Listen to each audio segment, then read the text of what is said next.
நம்ம எதை பத்தி பேச போறோம்?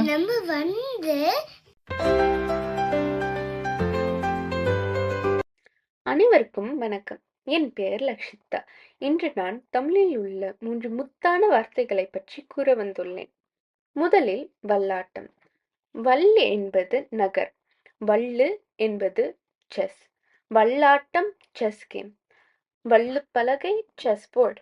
ஆட்டம் மூளை சார்ந்தது, விளையாட்டு என்பது உடல் சார்ந்தது.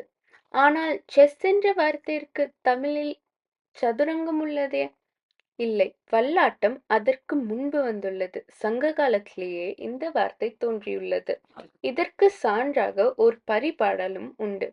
வள்ளுப்போர் வில்லாய் மலைமேல் மரம் விட்டருட்டு வல்லாய் மலையே நெட்டருட்டு சீர்ததும்பும் அரவ உடன்சிறந்து. அடுத்ததாக நையப்புடை. இது பாரதியார் எழுதிய சொல்லாகும். இது புதிய ஆத்திச்சூடியில் 22வது வரியில் உள்ளது. இதற்கான பொருள், அழிக்க வேண்டும் என்றால் முழுமையாக எதையும் செய்ய வேண்டும்.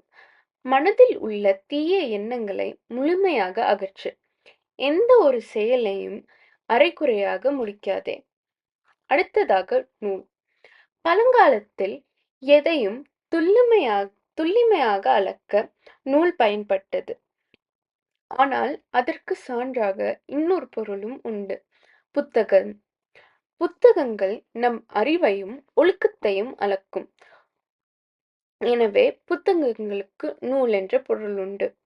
நூல்கள் அறிவு எனும் ஊசியில் கலந்து வாழ்க்கை எனும் கிழிந்த துணியை தைத்து நல்வழிப்படுத்தும்.